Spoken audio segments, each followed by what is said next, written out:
Boa noite. Hoje nós vamos falar sobre biopolímeros e seus desafios. Nosso grupo é composto por Igor Piscinin, Andrés Mongal, Júlia Garcia, Matheus Almeida, Matheus Werneck e Diogo Lerner. Vamos começar com algumas definições, iniciando por biopolímeros. Eles são polímeros produzidos a partir de matéria-prima de fontes renováveis. Eles podem ser de fontes naturais, como milho, mandioca, cana-de-açúcar, batata, celulose, quitina, ou também sintetizados por bactérias, que é o caso do PHB, que é o polidroxibutirato, produzido pelo ácido butírico.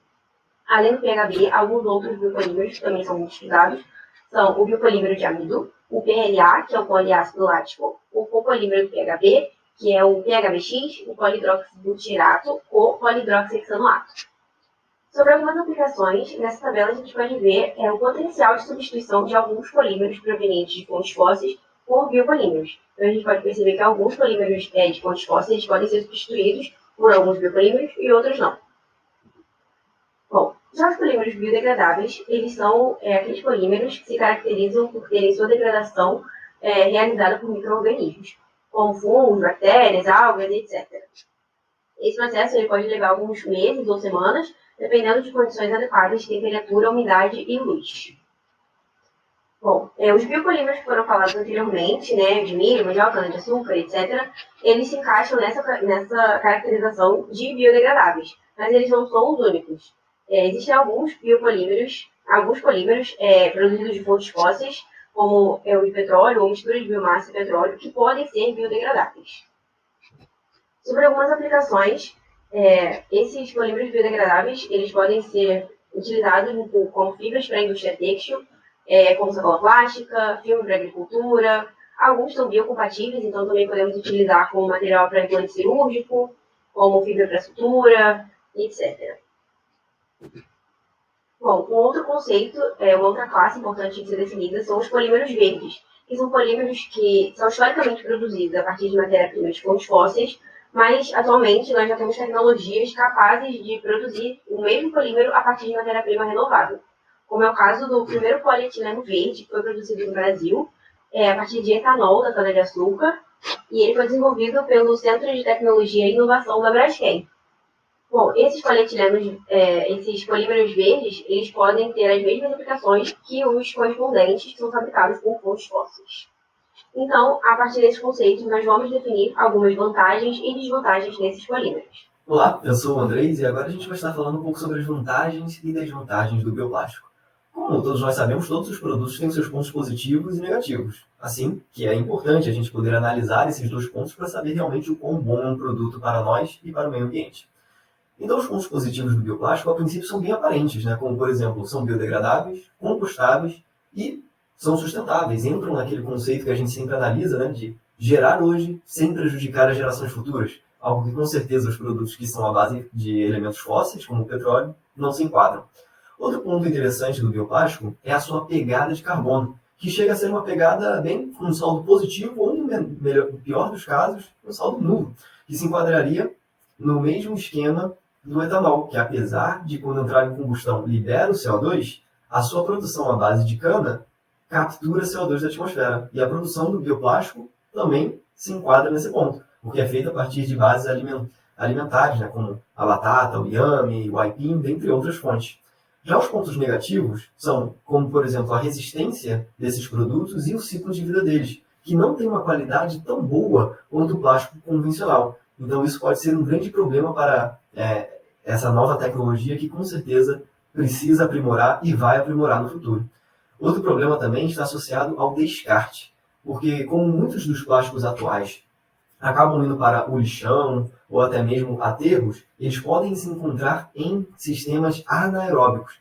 E no caso do bioplástico isso é um grande problema, porque quando ele está em um sistema anaeróbico, ele acaba gerando gás metano, o que nós podemos até pensar em capturar para a geração de energia. Mas como nós sabemos, isso já não é feito hoje em dia, então não há motivo para pensar que seria feito agora, ou em um futuro próximo. E esse gás metano, ele é mais poluidor do que o CO2 na nossa camada de ozônio. Então, realmente, o descarte do bioplástico é algo que precisa ser analisado.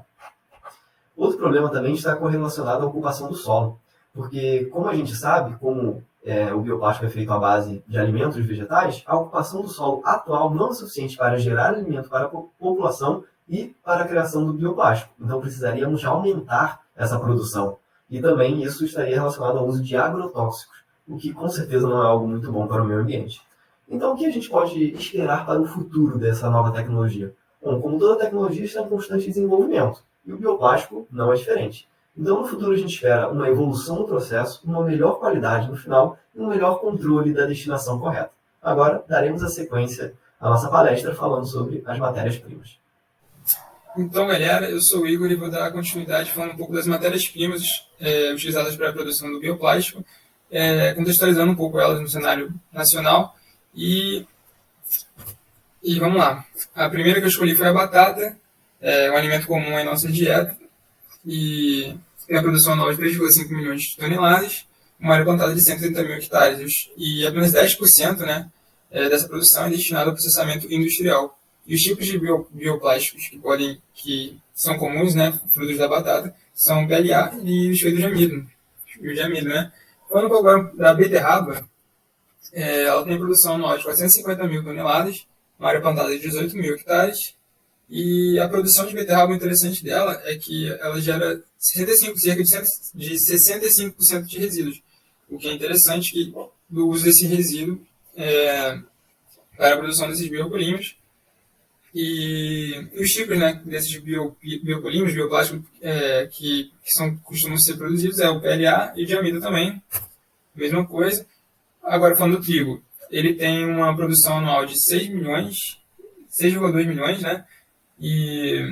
Porém, a questão é que cerca apenas de 54% corresponde a essa produção de cerca de apenas 54% do consumo nacional, o que torna difícil, né, essa produção ser levada para uma outra frente, que seria a produção desses biopolímeros, bioplásticos. Porém, é possível, né, produzir a partir do trigo em outros países, como na Polônia, há empresas, né, que utilizam dessa matéria-prima.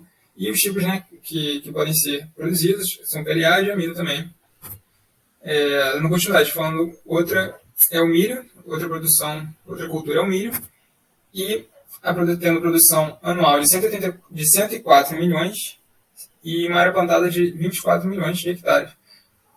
O Brasil é o terceiro maior produtor de milho no mundo, que é uma coisa a favor, né, dessa produção, que quanto maior, mais desenvolvido for o país nessa produção, mais baixos ficam os custos, vamos falar à frente.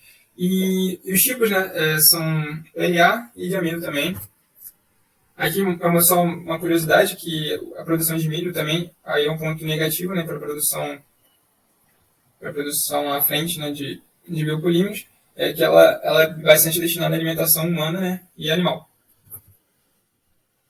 Agora falando um pouco da cana-de-açúcar, que o Brasil é o maior produtor de cana-de-açúcar do mundo, uma produção de 677 milhões aí, anual, e numa área de 8 milhões de hectares.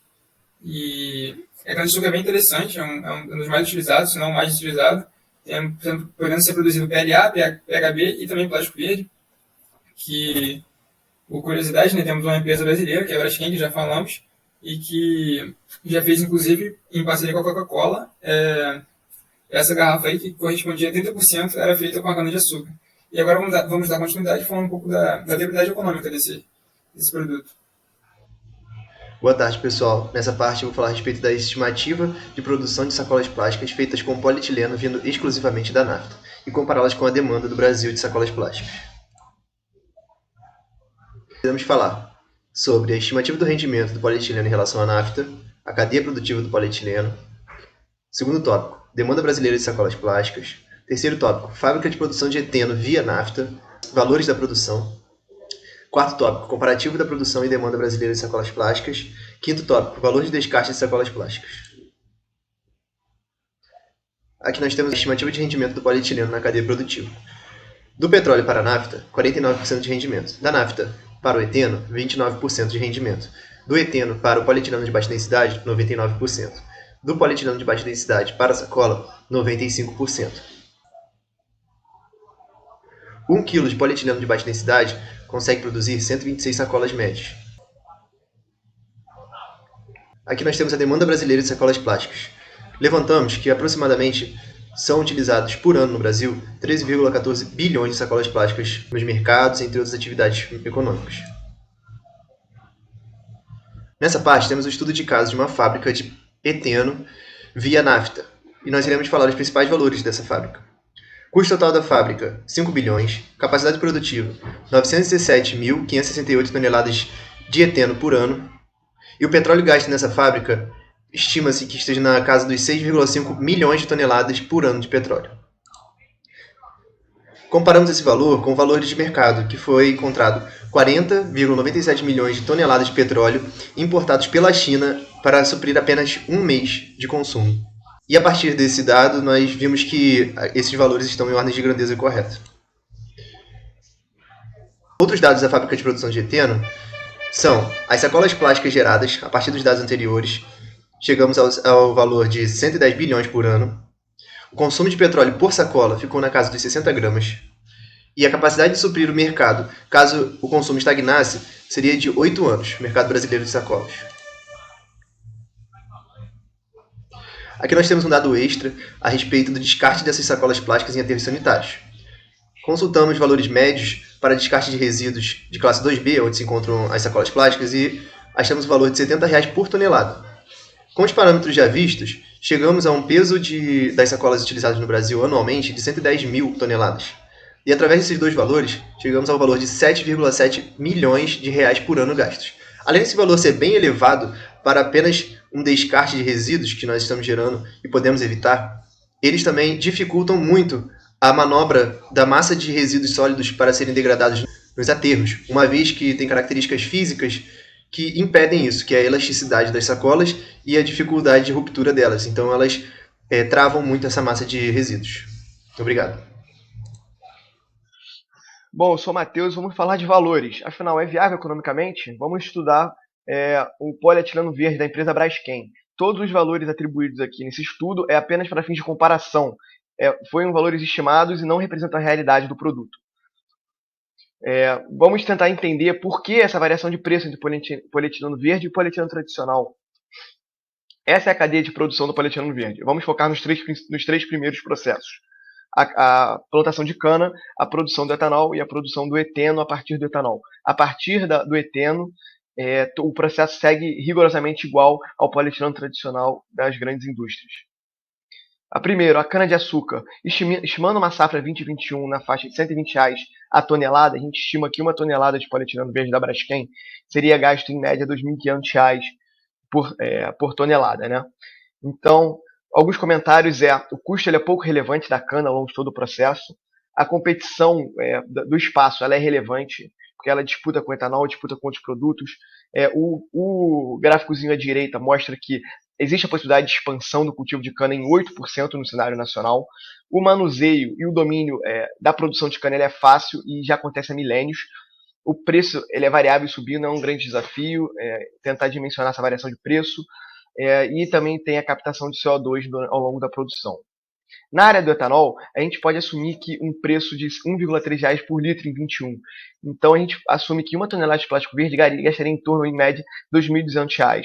Seria o equivalente ao gasto da produção de cana e juntos eles não têm uma relevância tão grande ao longo da produção. Abaixo a imagem mostra a relação que a gente utilizou, retirando do site da Braskem as medidas necessárias para fazer essas comparações e estimar esses valores. Alguns comentários importantes no etanol o gasto é similar à produção de cana, a competição de mercado ela é relevante e importante nessa área, onde 3% de todo o etanol produzido no cenário nacional ele vai para a produção do eteno verde da Braskem, e o restante, logicamente, vai para a produção de energia e para outros métodos. Então a gente tem uma porcentagem ainda baixa nessa produção. E o principal problema é dimensionar as oscilações de preço desse produto junto com a cana. Então aqui a gente já falou da cana, falamos do etanol, agora vamos falar da produção do eteno. A produção do eteno é onde está o principal problema, né, entre aspas, onde depende diretamente do valor do preço do etanol. Tá? O custo médio para você fazer o eteno a partir do etanol é R$ 3.300 a tonelada do plástico verde. Então esse valor ele já é maior e mais significativo ao longo da produção do que a cana e do que o etanol. Tá? Mas esse valor ele varia muito, como disse, em relação ao preço de mercado do etanol. Então pode chegar a valores exorbitantes, como mostramos aqui na próxima imagem. A gente pegou em dólar, porque foi a única comparação que a gente conseguiu achar. Pode chegar em torno de $1.500 a tonelada de eteno. Então esse valor é extremamente elevado. de acordo com a variação do etanol. Alguns comentários relevantes é que para se fazer produzir o eteno, a planta é extremamente cara, é dos 290 milhões de dólares, como utilizado em Triunfo, que é a da Braskem. Então necessita um investimento inicial altíssimo, poucas empresas podem realizar. Um custo de produção e instalação elevado. É a fase final do processo. A partir do eteno, o plástico ele segue o caminho normal do polietileno tradicional e existe poucas plantas de operação ainda no Brasil. Disposição final, né, ele não é um produto biodegradável, em caso, então a gente tem que assumir gastos com incineração ou com reciclagem. Então, ao longo dessa cadeia, a gente não conseguiu descontar possíveis ganhos com cogeração de energia através do bagaço de cana, que sem ser descontado desse valor final de produção, a gente não conseguiu estimar esses valores, mas eles devem ser descontados. Afinal, ele é viável? Então, o mercado hoje em dia diz que ainda não, porque são valores pouco competitivos, a concorrência é baixa, falta iniciativas públicas, falta conscientização de mercado e fomento do mercado a partir do governo para você incentivar a maior oferta de empresas voltadas para o polietileno e para os biopolímeros. A disputa com derivados de etanol ainda não é boa, ainda é mais viável você produzir outros produtos derivados de etanol do que o polietileno verde, então isso deve ser estudado. A área para cultivo de 0,02% ainda é muito baixa. O mercado ele é de nicho, ele é voltado para empresas pontuais, empresas que focam na sua imagem, no seu compromisso. Então, a produção é direcionada. Os preços são extremamente variáveis. Como dimensionar a subida e a queda dos preços da cana e do etanol? O panorama da Braskem eles produzem em torno de 200 mil toneladas de polietileno verde por ano, onde 70% sai das fábricas e 30% fica nas fábricas, porque não tem demanda. Então, desses 70%, 2/3 é tudo para exportação, principalmente para o Japão e para a Alemanha. Entendeu? Então, a nossa produção é voltada ainda para a exportação. E isso muito em torno das medidas da União Europeia e da China, onde estão cada vez mais, no cenário atual, extinguindo a produção de sacolas, por exemplo, de sacolas plásticas ou de polietilenos tradicionais no mercado. Então, isso fomenta o mercado do biopolímeros. Então, torna-se um mercado atrativo para essas empresas. E a queda dos investimentos, né? As empresas de biopolímero, como a Braskem, estão preferindo relocação, como áreas dos Estados Unidos, investir mais em áreas ricas em gás natural. Então, a gente tem visto cada vez mais frases como essas no mercado de grandes empresas, de grandes investidores. Então, se vocês puderem dar uma pausa e dar uma lida, esse é o panorama atual e o que a gente pode esperar para o futuro, como essas matérias. Então, eu agradeço. Bom, eu sou o Diogo e agora eu vou falar um pouco também das conclusões que a gente pode tirar, baseado no que os outros integrantes falaram. Primeiro, a gente tem que ter em mente que está acontecendo uma mudança de comportamento, tanto no Brasil quanto no mundo, e existe uma busca por métodos mais inovadores e sustentáveis. Isso é uma coisa que parte também do próprio mercado consumidor, de ter essa demanda por métodos mais sustentáveis, e essas inovações vão surgindo. Então agora a gente tem que ver qual que é a nossa demanda atual de plástico, de sacolas plásticas, e também a nossa produção atual e também potencial de produção de plástico verde e também a viabilidade econômica disso. Bom, primeiro, a nossa demanda atual de sacolas plásticas é de 3,14 bilhões de sacolas plásticas por ano, e aí, sabendo que cada uma delas pesa 60 gramas, a gente conclui que a gente precisa de em torno de 800 milhões de quilos de plástico por ano. É a nossa demanda atual para sacolas plásticas. E aí, atualmente, a Braskem ela produz 200 milhões de quilos de plástico verde por ano, e aí a gente sabe que 2/3 disso é para exportação, e aí sobra 67 milhões de quilos para o mercado brasileiro. E aí que ainda é só uma pequena fração da demanda, então a gente ainda precisaria aumentar isso muito mais. E aí, falando da produção de plástico verde das diferentes culturas, né, que nem o Igor falou, de trigo, a partir do trigo e do milho não é muito favorável, porque é utilizado para outras funções também, mas a partir da cana, sabendo que o Brasil é o principal produtor, mesmo 90% do bagaço sendo usado para geração de energia, ainda sobra muita coisa para geração de biopolímero, e aí que daria para produzir 2,4 milhões de toneladas de plástico verde, que facilmente supre a nossa demanda de plástico tradicional só de sacolas. Né? A gente está falando aqui só de sacolas. E aí, a viabilidade econômica disso, a gente sabe que atualmente ainda é um pouco caro, mas a gente tem que ter em mente que é uma tecnologia ainda um pouco recente e que só vai aumentar a demanda, enquanto a demanda de plástico por fontes fósseis só vai entrar em decadência.